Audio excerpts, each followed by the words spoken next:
Hello guys, welcome to the first, what is this called? Chat with Cheska, YouTube, podcast, whatever. I don't know what this is yet. We're still figuring it out.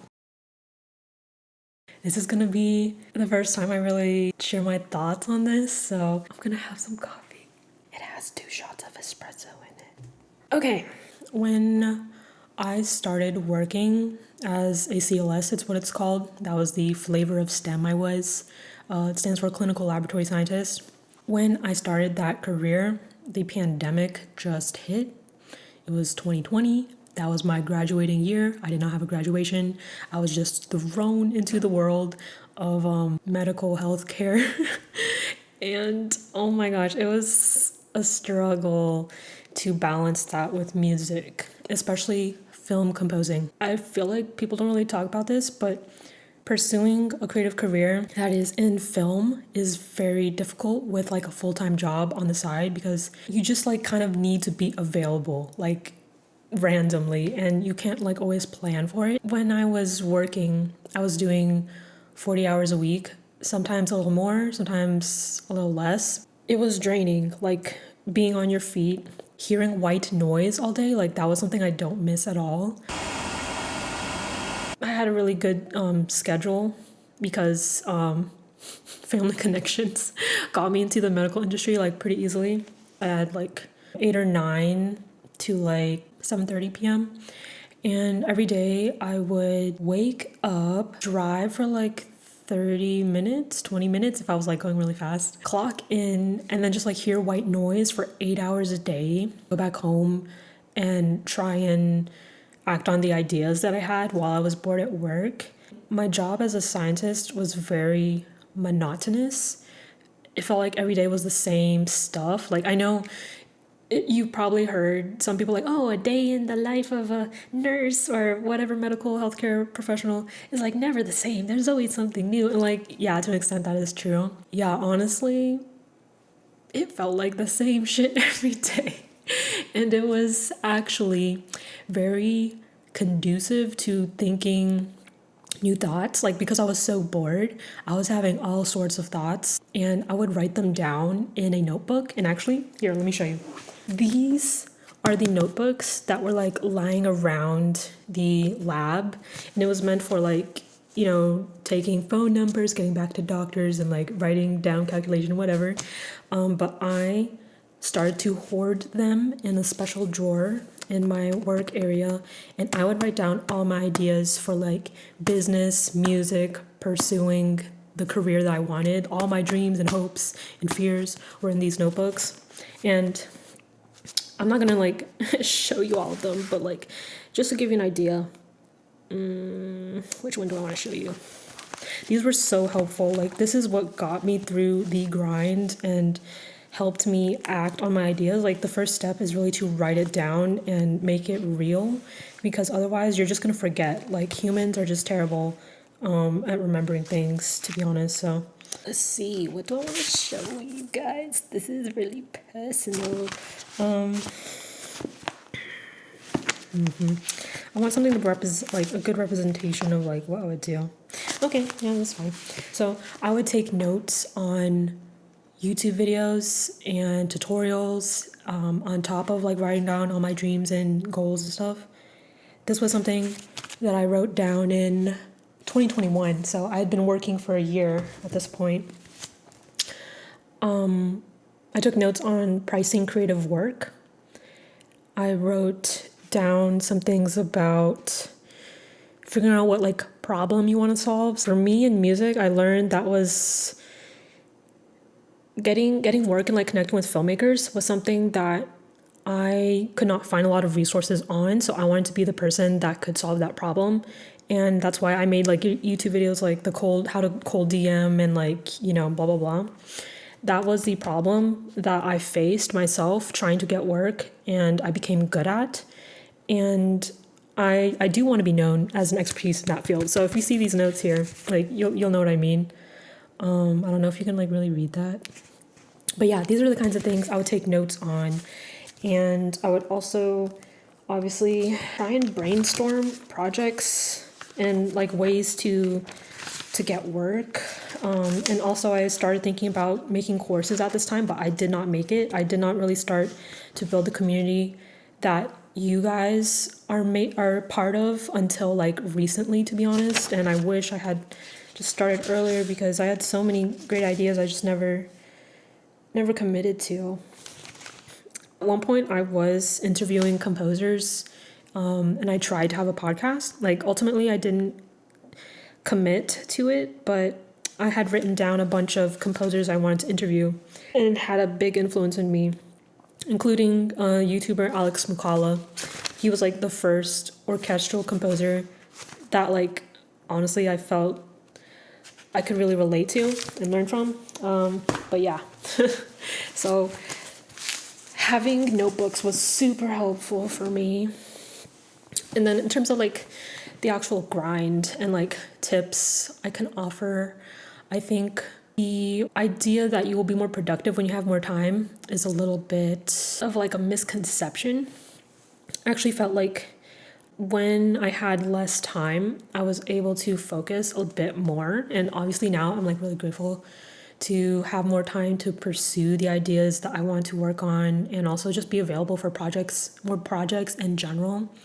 But back then with the medical field grind, it was like looking for little pockets of time where I could work on like a specific task and do that over the course of time. So to give you an example, when I learned that crowdfunding sites was where I could find filmmakers and films I wanted to work on, I actually would go on the computer at work when I wasn't doing anything, or if like a machine was running some samples.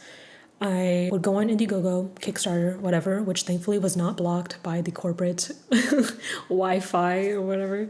And I would jot down in my notebooks like names of directors, email contacts, Instagram handles, film log lines, and stuff like that. And I would contact them while I was pretending to be in the bathroom, or when I was like on break, or when I was in the car, or of course like at home. So I was literally like so looking forward to like getting out of that industry as soon as possible, because I knew deep down in my heart like I could not stay there, and I was terrified of working there until I was like 60 and just like having nothing to show for my dreams. I guess it was like a good and a bad thing that I saw like a lot of my coworkers, also Filipino American, or well, immigrant Filipino, seeing how hard that they worked and imagining myself in that position and realizing that that was not where I wanted to be was like really eye-opening for me. And I was very wary of like not telling them too much about like what I really wanted to pursue, especially in the beginning, because I did not want to get the backlash, and I did not want to hear them tell me like, oh, like just stay part-time, like it'll be fine, you can do whatever you want, like when you're not here at work, which is like true. But I eventually learned that I could not be that person who like worked a part-time job not in what they loved and then did what they loved the rest of the time. I did not want to divide my life in that way. I just like did not see myself living that way, and I feel like I would have really regretted it if I had turned to be like, 65, 70 years old, like retiring finally, being like, oh, I have all this time now, what do I do? Oh yeah, I loved music, like maybe I'll do that. And then just feeling like, man, I should have started when I was younger. And like thankfully like my parents are starting to understand now like that this is what I love to do, and they're a lot more supportive. But back then, like it was my Filipino coworkers and like my family that was kind of like whispering in my ear like, hey, like you should still pursue medicine, like you're so smart, like you can do anything. I'm just like, I know, I'm trying to do music, okay? So I know like everyone just has the best in mind for me, and like they want me to be happy and healthy and like financially stable and blah blah blah. But like you got to take risks if you want your life to change, right? So I was like, man, there's so many things holding me back, and the grind was honestly a blur. I probably should revisit some of my journals to really remember what it was like, but I just remember like emotionally it was intense for me to be there. Like if I did not have my one friend there, I would be very very very depressed. But yeah, there was like this one day where I was working in the corner scanning tubes of blood, and just like the act of hearing that beep, beep, beep like over and over again and staring at like a computer screen. Just like it became a trigger for me to like become anxious. On one day, my heart just like kept beating and it would not stop. And in my mind, I was just like, oh, I'm working, beep, beep, beep. But then like my body was like, I don't want to be here. And like, as someone who was very socially anxious growing up, like very shy, like couldn't even order a hamburger by themselves, like I always needed my parents to help me. Being around people and like new places was always kind of a stressful thing. But on the flip side, like being in the same exact environment every single day, doing the same exact shit every day was even more terrifying, actually. I had to get up and go lay down in my car. And like this was like off the clock, like I wasn't on break, and so it was kind of like, ooh, I'm being a bad employee, like I'm taking a break when I'm not supposed to. And it happened again like another time, and it was like bad, and I was like, oh my gosh, I cannot be here in this place anymore. I want to leave. I want to go do music. And it was just like too much. And I remember like I was clocking out and I was ending my shift early, and my supervisor was like, oh, where are you going? And I was like, oh, I'm having chest pains. They're like, oh, you're too young to have chest pains. I'm like, yeah, basically the grind was more like an emotional grind than like a physical grind for like the music side, because I wanted to leave so badly. And then just to like illustrate the situation more to you, I had accumulated so much debt from going to school to do a degree I did not want. But on the flip side, it actually gave me the time and space to like develop my online presence some more, and also work on like really low risk projects, which was like the one big benefit to having my day job while pursuing music. But the transition is honestly still transitioning. Like I'm still to this day working pretty hard. It's been interesting being at home and then like having your ideas and creating under one roof, whereas before there was like a separation. Like when I was not at home, I would want to come back and like create so badly that I would just like write down all my ideas and then come back home and try and put them into action. Like there were times where I actually brought my laptop to work and like would write scripts, or I would take meetings in my car. I would also send emails and design carousel content. And I even like edited reels while I was at work as well. When I wasn't at home, I worked really hard when I could on like my composing business stuff. Obviously, it would be nighttime. I remember there were times where I was working on a short film and I would have to be working at like 11 p.m., but it wasn't like all the time. It wasn't like I had projects like every single month like that. It was just from time to time, I would have to push myself a little bit more in order to meet deadlines and be on the films I wanted to compose for. But moving now to like the transition, there were some things I had to reprioritize, I suppose, because like I realized if I wanted to leave my job, I could not have it all. And I would have to make some sacrifices. So obviously the biggest one is the money. Like I made way more for like my age group when I started. I knew that being an artist in the beginning would not give me as much money as being like in the medical profession. But I was like, you know what? If it means me doing what I love and doing what makes me happy, like I'll do it. And I was willing to take that pay cut. And then the other big thing was saving enough where like if anything didn't pan out or whatever, that I would be okay. So thankfully I did that, and that helped the transition go a lot better. And then the other thing was having like backup plans. Not in the sense that like I could not make my dreams come true and like I would have to go back to like being a scientist or whatever. What I mean is like on top of composing, like film composing, which by the way is like not the biggest place to make money as a composer.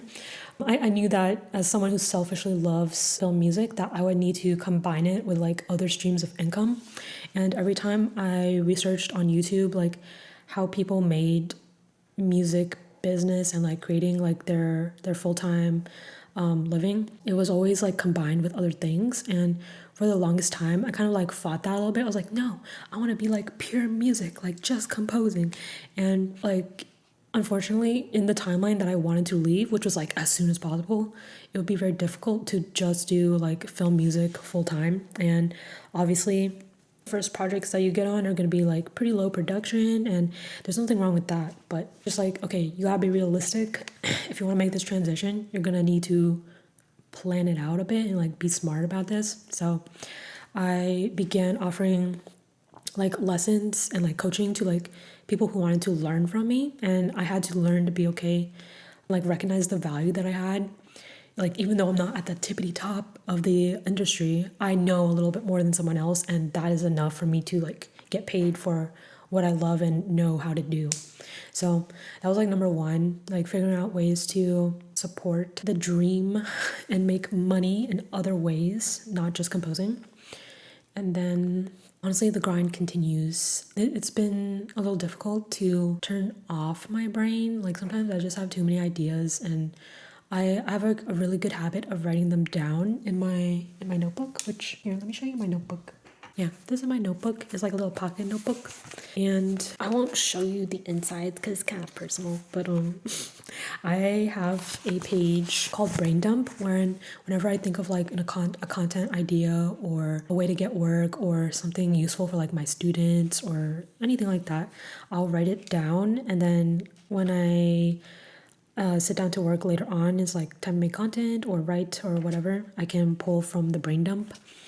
And yeah, anyways, I'm saying like it's a little bit difficult to turn off the brain. Like, now that I'm in it and it's like full time, it's just like, oh man, like I just have great ideas all the time now, and like I want to do everything, but I can't. And even though I have more time, you need to rest and take care of yourself. So yeah, the grind is still grinding and it's difficult, but I would 10 out of 10, 11 out of 10 choose this life over the CLS STEM grind that I had to do for like 3 years.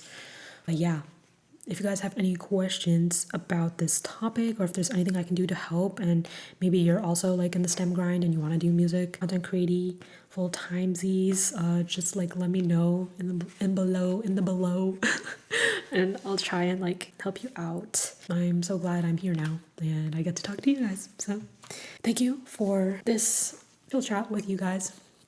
I'm gonna finish this coffee and like honestly go pee, because like this is my second cup of coffee and I need to pee. Yeah. Okay.